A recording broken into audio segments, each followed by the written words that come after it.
Hello friends, PHP MySQL के course में आपका स्वागत है। आज की सीरीज़ में हम स्टार्ट कर रहे हैं अपना पहला chapter introduction to PHP with MySQL। Specially हम ये कोर्स पूरा जाम सर्वर में करेंगे और ये जो कोर्स डिज़ाइन इसलिए किया गया है ताकि आप खुद का अपना वेब एप्लीकेशन डेवलप कर सकें। इस कोर्स को कंप्लीट करने के बाद आप अपना खुद का वेब एप्लीकेशन डेवलप कर पाएंगे। तो वेब एप्लीकेशन क्या है? कुछ एग्जांपल वेब एप्लीकेशन के, तो जैसे कि फेसबुक ये एक वेब एप्लीकेशन, गूगल की साइट ये एक वेब एप्लीकेशन, या तो इंस्टीट्यूट की कोई भी साइट, किसी भी तरह का एप्लीकेशन आप इस कोर्स को कंप्लीट करने के बाद बना सकते हैं। तो इसको सीखने के लिए ये जो हमारा जो PHP है, इसको सीखने के लिए आप लोग को कम से कम प्रोग्रामिंग बैकग्राउंड होना कंपलसरी है। एटलीस्ट सी तो आनी ही चाहिए ताकि आप लोगों को बाद में कोई कन्फ्यूजन ना हो। IT मार्केट में वेब एप्लीकेशन बनाने की डिमांड बहुत ज़्यादा है। दैट्स वाई ये एक जॉब ओरिएंटेड कोर्स है। वेब एप्लीकेशन बनाने के दौरान अलग अलग फेजेस होते हैं और लोग अलग अलग फेजेस में स्पेशलाइजेशन करते हैं। जैसे क्लाइंट साइड की स्पेशलाइजेशन कोई करता है, कोई सर्वर साइड की करता है। तो लेकिन किसी न किसी फील्ड में लोग एक्सेल जरूर करते हैं। तो स्पेशली ये जॉब ओरिएंटेड है। वेब एप्लीकेशन का जो बेस है, हमारा जो जर्नी स्टार्ट है, ये जो पूरा जर्नी है ये पूरा क्लाइंट सर्वर आर्किटेक्चर के ऊपर बेस्ड है। So what is client server architecture? आपके मन में जरूर सवाल आया होगा, what is client server architecture? मैंने बता तो दिया, लेकिन बताएगा मैं बताऊंगी। सो क्लाइंट सर्वर आर्किटेक्चर, तो आप इस पिक्चर में देख पा रहे हैं कि मैंने एक क्लाउड बनाया है इंटरनेट का। इसके लेफ्ट साइड में है क्लाइंट, जो कि यहाँ पे मैंने मशीन नहीं बनाया, ये मशीन है, ये मशीन है, और ये सर्वर भी मशीन। तो आप जो ये देख रहे हैं इंटरनेट और ये क्लाइंट और सर्वर, सो यहाँ पे क्लाइंट क्या है और सर्वर क्या है ये मैं आपको बताऊंगी।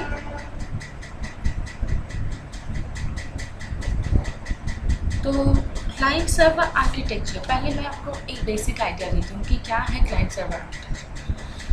तो जैसे कि आप ये वीडियो देख रहे हैं, तो आपकी मशीन क्लाइंट वाली मशीन कहलाई जाएगी। जैसे मान लो कि आप अपने घर में बैठे हुए हैं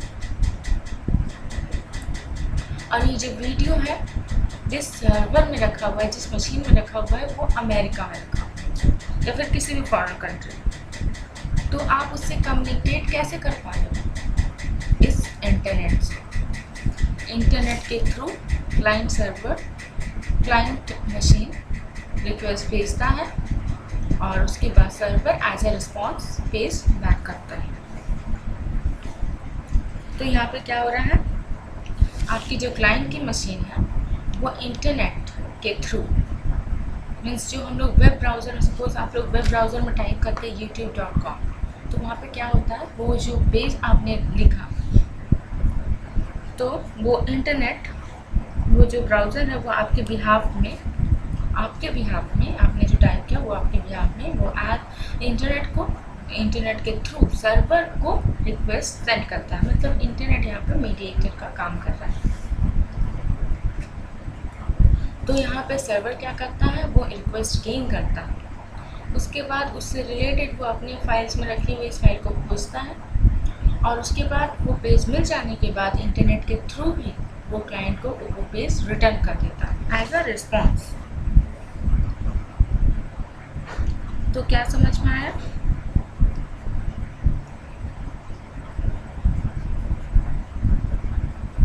कि क्लाइंट जो है वो रिक्वेस्ट सेंड करता है थ्रू इंटरनेट, मतलब यहाँ पे हमारा क्लाइंट है वेब ब्राउज़र, वो इंटरनेट के थ्रू सर्वर को रिक्वेस्ट सेंड करता है, सर्वर रिक्वेस्ट गेन करता है, पेज मिलने के बाद उसके बाद वो पेज को एज अ रिस्पॉन्स क्लाइंट को गेट बैक कर देता है।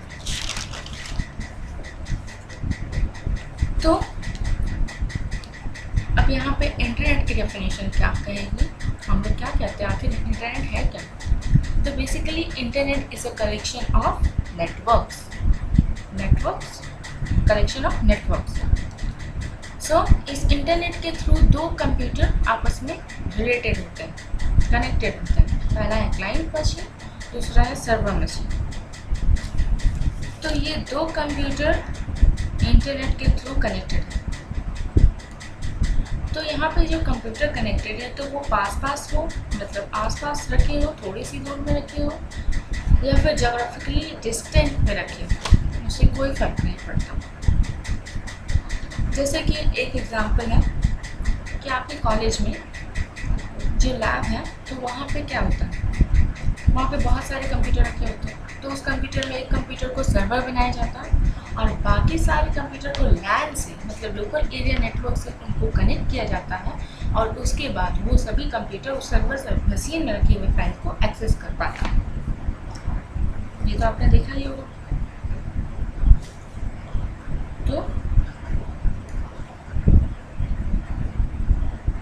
तो आपकी जो कंप्यूटर है तो यहाँ पे वो क्या हुआ, वो भी क्लाइंट सर्वर आर्किटेक्चर पर बेस्ड है। अब मैं एक बार फिर से समझा रही हूँ कि आपकी जो ये कंप्यूटर है वो है, यहाँ पे जो कंप्यूटर है ये आपका मॉनिटर और कीबोर्ड, ये बस इनपुट डिवाइस की तरह काम करता है। बाकी जो रिक्वेस्ट सेंड करना है वो आपके ब्राउज़र को आता है, आपको बस URL टाइप करना है। तो ये जो ब्राउज़र है वो रिक्वेस्ट, आपने जो URL लिखा, URL में यूनिफॉर्म रिसोर्स लोकेटर, ये मैं आपको बताऊंगी। तो ये जो URL आपने लिखा वो ब्राउज़र को पता है कि वो क्या रिक्वेस्ट उसको सेंड करना है।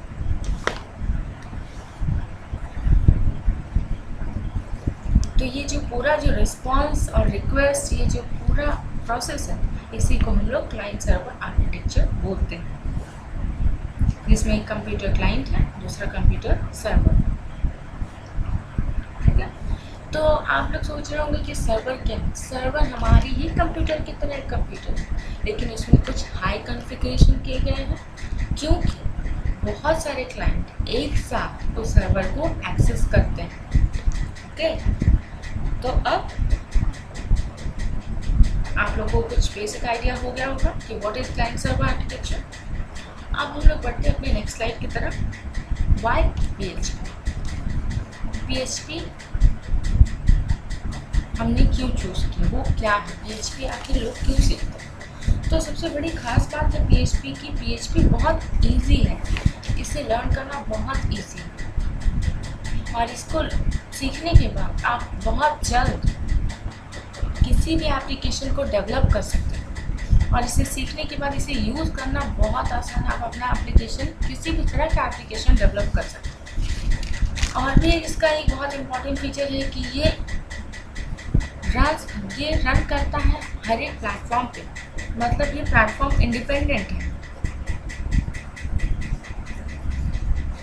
और अगर आपको किसी भी चीज़ की हेल्प हो तो PHP कम्युनिटी है, इतने ज़्यादा PHP कम्युनिटी के इतने ज़्यादा प्रोग्रामर हैं कि PHP कम्युनिटी का एक बिग सपोर्ट मिलता है, जो आपको इंटरनेट में इतने सारे फोरम्स है जो आपको PHP की किसी भी टेक्निकल प्रॉब्लम को सॉल्व करने के लिए तत्पर रहते हैं। तो ये क्या है, ये प्लेटफॉर्म इंडिपेंडेंट भी है, यानी अगर आपकी मशीन पर लिनक्स हो, विंडोज़ हो, कि कोई भी ऑपरेटिंग सिस्टम, ये किसी भी पे रन करेगा। और भी एक है, ये फ्री है। अगर हम .NET का एग्जांपल लें तो .NEट का फ्रेमवर्क पेड होता है, लेकिन इसमें ऐसा कुछ नहीं है, PHP फ्री है और ये ओपन सोर्स भी है। और उसके बाद क्या है, ये दुनिया में सबसे ज़्यादा वेबसाइट्स PHP लैंग्वेज में ही बनी हैं। तो PHP server side running programming language में सबसे ज़्यादा पॉपुलर है। ठीक है, ये समझ में आया। Now next slide, client server architecture. अब मैं अपने क्लाइंट सर्वर आर्किटेक्चर को और एक्सप्लोर कर रही हूँ। तो यहाँ पर आप डायग्राम में देख सकते हैं कि यहाँ कुछ डिवाइसेस रखे हुए हैं। ये जो डिवाइस है ये आपका ब्राउज़र है, और ये राउटर है, राउटर को इस तरह से डिनोट किया जाता है। और ये है सर्वर मशीन। तो यहाँ वेब ब्राउज़र है, ये वेब सर्वर और ये राउटर। ओके, सो तो यहाँ पे राउटर क्या है, मीडिएटर का काम करता है। तो ये है क्लाइंट और ये है सर्वर। तो जो वेब ब्राउज़र है वो जिसकी मदद से हम रिक्वेस्ट सेंड करते हैं, वो देखा जाए तो रिक्वेस्ट आप लिख रहे हैं, आप क्लाइंट हैं, या फिर हम आपकी मशीन को भी क्लाइंट बोल सकते हैं जो आपके बिहाफ में रिक्वेस्ट कर रही है। और सच्चाई ये है कि वो सॉफ्टवेयर जो कंप्यूटर के अंदर इंस्टॉल है, जिसे हम वेब ब्राउज़र बोलते हैं, वो असल में क्लाइंट है, क्योंकि एक्चुअल में रिक्वेस्ट कैसे सेंड करते हैं वो तो सॉफ्टवेयर ही जानता है। आप तो सिर्फ वेब ब्राउज़र को ओपन करते हैं, उसमें URL लिखते हैं, URL में यूनिफॉर्म रिसोर्स लोकेटर, इस तरह जैसे आप लिखे हैं youtube.com, इस तरह से जब आप लिखते हैं तो ये क्या रहता है, URL, जिसका मतलब है किसी एक रिसोर्स को जो इंटरनेट पे सर्वर पे कहीं रखा हुआ है उसको यूनिक लेयर में प्रेजेंट करना। तो वेब ब्राउज़र आपके URL में आपको स्क्रीन प्रोवाइड कर रहा है और एक कोई पेज प्रोवाइड करें जहाँ पर आप अपना URL टाइप करते हैं और फिर वेब ब्राउज़र आपसे इंटरेक्ट करता है, आप उसमें URL लिखते हैं। और ये एक ऐसा सॉफ्टवेयर है जो आपको URL को देखकर सेंडिंग मैसेज तैयार करता है, और जो रिक्वेस्ट उसे सेंड करनी है तो वो सर्वर तक भेजने के लिए उसको तैयार करता है। उस मैसेज में बहुत कुछ लिखा होता है, क्या रिसोर्स होने चाहिए, किस टाइप का कंटेंट होगा, किस तरह से ये रिक्वेस्ट भेज रहे हैं, और बहुत सारे इन्फॉर्मेशन सेंड हो जाती है। सर्वर मशीन में एक सॉफ्टवेयर होता है जिसको हम लोग बोलते हैं वेब सर्वर। जैसे यहाँ वेब ब्राउज़र हमारे कंप्यूटर में है, वैसे वहाँ वेब सर्वर होता है। तो वेब सर्वर हमारे क्लाइंट मशीन से जब हम इंटरेक्ट करते हैं, इसलिए वेब सर्वर के बारे में तो यहाँ पे क्या आप सोच रहे होंगे कि सर्वर कुछ डिफरेंट है या फिर कुछ ऐसा कुछ नहीं होता। जैसे हमारे यहाँ पे वेब ब्राउज़र है जो हमारी मशीन में है, तो उसी तरह वहाँ पे एक कंप्यूटर में वेब सर्वर भी रखा होगा, जहाँ एक सॉफ्टवेयर है वो वेब सर्वर वहीं रिसाइड होगा। मैंने पहले भी आपको बताया। तो ये थोड़ा इमेजिन करना मुश्किल हो जाता है, लेकिन सर्वर मशीन हमारे कंप्यूटर के जैसा ही एक कंप्यूटर होता है। तो ये क्या है, तो मार्केट में बहुत सारे वेब सर्वर मार्केट में है, जैसे कि इसमें अपाचे का नाम सबसे ऊपर है। अब यहाँ क्या होता है, वेब सर्वर, ये जो सॉफ्टवेयर है वेब सर्वर, ये वेब ब्राउज़र के द्वारा किए गए रिक्वेस्ट को रिसीव करता है और उस वेब पेज को देखकर समझता है कि आप क्या वेब पेज डिमांड कर रहे हैं। वो अपने डिज़ायर लोकेशन में देखता है, वेब पेज में उसे पेज मिलता है, फिर उस पेज को प्रॉपर्ली तैयार करके वो क्लाइंट को रिटर्न बैक करता है एज अ रिस्पॉन्स। तो ये वेब ब्राउज़र की जिम्मेदारी है कि वो उसके पास जो पेज आया है उसके कंटेंट को आपको सही मायने में दिखाए। आई थिंक आपको समझ में आ गया होगा कि क्लाइंट सर्वर आर्किटेक्चर क्या है। Now we will discuss what is website. So website क्या है? Website is a collection of web pages. क्या है? Website is a collection of web pages. तो ये जो वेब पेजेस है जो होस्टेड होती है एक वेब सर्वर पे, ये हम जानते हैं। तो हम सब वेबसाइट बनाएंगे, तो अगर हम वेबसाइट बनाएंगे तो हम कई सारे वेब पेजेस बनाएंगे। अगर एग्जांपल ले किसी भी वेबसाइट का, कि जैसे इंस्टीट्यूट का वेबसाइट या फिर कुछ और, तो उसमें क्या होता है, उसमें बहुत सारे वेब पेज बने होते हैं। इसमें एक पेज पे क्लिक किया, यहाँ लिंक है, तो उसके बाद फिर दूसरे पेज पे एक्सेस किया, तीसरे चौथे, इस तरह से बहुत सारे वेब पेजेस बने होते हैं। तो वेबसाइट क्या है? Collection of web pages. तो हम कई सारे वेब पेजेस बनाएंगे और यही कलेक्शन क्या कहलाती है? वेबसाइट। तो ऐसा ज़रूरी नहीं कि वेबसाइट सिर्फ इंटरनेट पे ही चले, ये इंटरनेट पे भी चल सकता है। जैसे कि मैंने कॉलेज का एग्जांपल दिया था।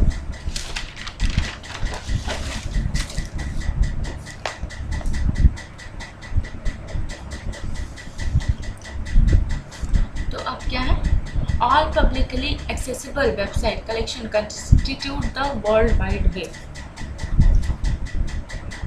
तो यहाँ क्या है, जो हमारे इंटरनेट की दुनिया है वहाँ पे किसी भी सर्वर को, अच्छा पहले मैं URL बताती हूँ। तो URL क्या है, तो जो हमारी इंटरनेट की दुनिया है वहाँ किसी भी सर्वर पे बहुत सारे वेबसाइट रखे होते हैं। तो सभी जो हमारे वेबसाइट है, तो जिसको हम बोलते हैं इनफॉर्म रिसोर्स लोकेटर, ये क्या है, ये जनरली एक एड्रेस होता है, एक IP एड्रेस होता है। जितनी भी पब्लिकली एक्सेसिबल वेबसाइट है वो कंस्टिट्यूट होकर वर्ल्ड वाइड वेब बनाते हैं। तो बहुत सारे क्लाइंट कंप्यूटर हैं और कुछ सर्वर कंप्यूटर हैं जो कि मिलकर इस पूरे इंटरनेट की दुनिया को मैनेज करते हैं। और बहुत सारे कंप्यूटर को मैनेज करने वाली बहुत सारी कंपनीज भी हैं। तो बहुत सारे कुछ सर्वर जो हमारे यहाँ, तो उसको सर्वर कुछ कंपनीज मैनेज करती हैं, क्योंकि हमारे लिए तो पॉसिबल नहीं कि हम उतनी एक्सपेंसिव सर्वर खरीदें, और कुछ इतना तो पॉसिबल नहीं है। तो यहाँ पे क्या होता है, तो जो कंपनीज है वो बहुत सारे सर्वर मैनेज करती हैं। अगर आप अपने वेबसाइट वो क्या करती हैं, वो एक ऑफ़र देती है कि अगर आपने कोई वेबसाइट बनाई है तो आप उसे अपने हमारे सर्वर पे रखिए और फिर उसके बदले रेंट दीजिए। ठीक है, वेबसाइट समझ में आया, वर्ल्ड वाइड वेब समझ में आया, URL समझ में आया। अब हम बढ़ते हैं आगे, वेब पेज। तो वेब पेज क्या है? वेब पेज HTML में बना हुआ एक प्लेन टेक्स्ट डॉक्यूमेंट है। वेब पेज जब क्लाइंट से सर्वर की तरफ मूव होता है और सर्वर से क्लाइंट की तरफ जब मूव होता है, तो ये कुछ रूल फॉलो करता है। इस रूल का नाम है HTTP, that is hyper text transfer protocol. ये OSI मॉडल में एप्लीकेशन लेयर का एक प्रोटोकॉल है। अब ये प्रोटोकॉल क्या है? तो फॉर एग्जांपल, अगर आप बैंक में जाते हैं तो बैंक में आपको एक स्लिप भरना पड़ता है। अगर आपको पैसे निकालने तो उसके लिए स्लिप, पैसे जमा कराने तो उसके लिए स्लिप, तो ये एक फॉर्म भरना पड़ता है। तो ये जो स्लिप है वो एक प्रोटोकॉल की तरह काम करता है कि आप ये इन्फॉर्मेशन देंगे तभी आपका ऑपरेशन जो है वो कंप्लीट हो पाएगा। तो इन द सेम वे कि क्लाइंट मशीन सर्वर को इन्फॉर्मेशन भेजता है रिक्वेस्ट के दौरान, और रिस्पॉन्स जो गिवन होता है सर्वर से वो एक मैनर में अरेंज होता है। तो ये जो अरेंजमेंट है, इस रूल को, जिस रूल को फॉलो करता है उसे ही हम कहते हैं प्रोटोकॉल। तो यहाँ पे ये जो क्लाइंट और सर्वर है ये किस रूल को फॉलो करते हैं? Hyper text transfer protocol. और भी बहुत सारे प्रोटोकॉल जैसे FTP, file transfer protocol and many more. Now what is web hosting? तो वेब होस्टिंग समझाने के लिए सपोज कीजिए कि आप इस कोर्स को कंप्लीट कर चुके हैं और आपने एक वेबसाइट बनाई है और अब ये इंटरनेट से कनेक्टेड नहीं है, तो दुनिया भर के लोग आपकी वेबसाइट को कैसे एक्सेस करेंगे? तो इसके लिए आपको अगर इंटरनेट से आपने कनेक्ट कर भी दिया, आपका कंप्यूटर जो है वो सर्वर की तरह काम कर भी रहा है, तो आपका अगर कंप्यूटर ऑफ है तो लोग कैसे इंटरेक्ट करेंगे? क्या आपका कंप्यूटर 24 आवर ओपन रह सकता है? नहीं रह सकता। तो इसके लिए क्या है, बहुत सारी कंपनियां हैं जो सर्वर मशीन प्रोवाइड करें, मतलब सर्वर है उनके पास, उनका जो वही काम है। तो उनके पास क्या होता है, वेब सर्वर सॉफ्टवेयर होता है। तो वो क्या करती हैं, वो आपको एक ऑफ़र देती है। मैंने बताया कि आप ऑफ़र देंगी कि आप आपने अगर वेबसाइट बनाई है तो आप हमें अपना वेबसाइट हमारे वेब सर्वर पर रख सकते हैं, आप बदले में आपको बस रेंट देना पड़ेगा। क्योंकि अगर हम खरीदने जाएंगे देन व्हाट अबाउट कॉस्ट, ये बहुत एक्सपेंसिव होगा, इसलिए हमें वो करना होता है। तो वो क्या होता है, उसके लिए हमें कहीं जाने की ज़रूरत नहीं है। उसके लिए हम क्या करेंगे, कॉल करके हम बुकिंग कर लेंगे अपना। उसके बाद वो क्या करेंगे, वो हमें कंट्रोल पैनल का URL देंगे और फिर उस लिंक पर जाके हम अपने वेबसाइट को लोड करेंगे और यानी सब घर बैठे हो जाएगा। सो कंपनीज के पास बहुत सारे सर्वर हैं और वो क्लाइंट को कहती हैं कि आप अपने वेबसाइट को हमारे सर्वर में रखिए, रेंट दीजिए, और वो गारंटी भी देती है कि आपका डेटा सुरक्षित रहेगा और वो इसको अच्छे से मेंटेन करेंगे। तो उनका यही बिजनेस है। तो उन्होंने आपको वेबसाइट को अपने कंप्यूटर पे होस्ट किया, तो इस प्रोसेस को क्या कहते हैं? Web hosting. So web hosting is a storage of your website pages on some server machine. Server machine पे होस्ट होता है। अगर आपको ये वीडियो अच्छा लगा है तो मेरे चैनल को लाइक कीजिए, शेयर कीजिए, सब्सक्राइब कीजिए। आपको बहुत सारी नोटिस और नॉलेज देती रहूँगी मैं। आप इसे अपने फ्रेंड्स के भी शेयर कीजिए। Have a good day, bye.